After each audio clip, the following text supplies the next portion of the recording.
Dalam sebuah khutbah baru-baru ini, ada sebuah ayat yang menarik untuk disimak terkait perjuangan rakyat Palestina sebagai berikut. Wahai orang-orang yang beriman, jadilah kalian penolong-penolong Allah. Sebagaimana Isa putra Maryam berkata kepada para pengikutnya, siapakah yang menjadi penolong-penolongku di jalan Allah? Para pengikutnya berkata, kami adalah penolong-penolong Allah. Maka, sekelompok dari Bani Israel beriman, dan sekelompok lainnya ingkar. Lalu kami berikan dukungan kepada mereka yang beriman melawan musuh mereka, sehingga mereka menang. Quran Surah As-Saff, ayat 14. Ayat ini menunjukkan bahwa secara historis, Bani Israel memang berasal dari keturunan Yakub, tetapi tidak semua keturunannya atau orang-orang yang tinggal di wilayah Palestina saat ini adalah Yahudi. Ada banyak dari mereka yang beriman dan setia kepada Nabi Isa, di mana mereka bercampur dengan garis keturunan bangsa Levantin seperti Kanaan, Fenisia, Arab. Maka klaim penganut Zionisme tentang orang Israel, bahwa mereka memiliki hak eksklusif atas Palestina atau keturunan langsung dari Yakub dapat dipatahkan.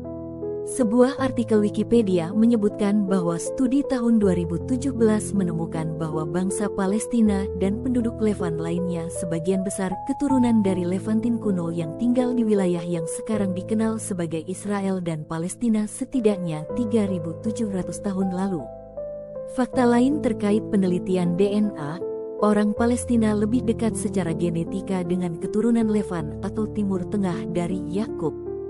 Penelitian ilmuwan Israel, Ranajit Das dan Paul Wexler, menunjukkan bahwa orang Palestina memiliki asal-usul Levant kuno yang dominan sebesar 58%, dengan sisa asal-usul Iran sebesar 18%. Sedangkan Yahudi Askenazi yang mendominasi Israel memiliki 41% asal-usul dari Eropa.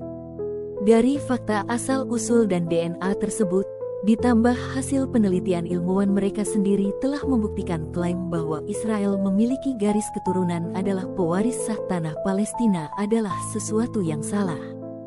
Dalam Al-Quran Surat Al-Hujurat ayat 13, Allah berfirman orang yang paling mulia di sisinya adalah mereka yang paling bertakwa.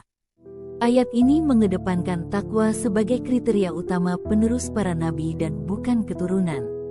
Maka garis keturunan atau DNA bukanlah suatu hal yang utama dibandingkan dengan umat yang beribadah kepada Allah dengan mempertahankan dan melaksanakan ajaran para nabi Allah. Bangsa Palestina sebagai keturunan sah Ibrahim, Ishak, dan Yakub menunjukkan ketaatan moral tertinggi, termasuk kesiapan mereka untuk melawan kejahatan dan mempertahankan kebenaran. Bangsa Palestina berada dalam jalur kenabian, tanpa ada yang menambah-nambahi ajaran Allah. Kaum Yahudi seringkali membunuh untuk menghindari pertobatan. Yang lebih mengejutkan, kaum Yahudi justru melanggar perintah Allah dan moral dasar yang diungkapkan dalam 10 perintah Allah dari Nabi Musa. Orang Yahudi meninggalkan keimanan kenabian ini dan menggantinya dengan tradisi rabbinik dalam Talmud. Perilaku kaum Yahudi tersebut bertentangan dengan Al-Quran dalam Surat Al-Baqarah ayat 79, yaitu celaka besar bagi orang yang menulis suatu kitab dengan tangan mereka sendiri lalu mengklaim bahwa itu berasal dari Allah demi keuntungan duniawi.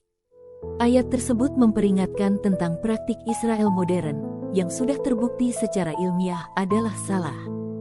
Kaum Israel melalui Zionisme, sebagai ideologi politik yang seringkali bertentangan dengan nilai-nilai kemanusiaan dan ajaran agama, selalu menggunakan kedok agama dan garis keturunannya untuk mendukung klaim tanah leluhur dan melakukan penjajahan dan penindasan terhadap bangsa Palestina di tanah airnya sendiri.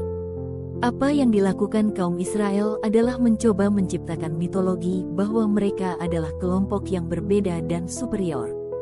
Mereka menolak kehadiran bangsa Palestina, dan menumpahkan darah dan mengusir mereka dengan dalih mempertahankan mayoritas Yahudi di tanah yang mereka klaim.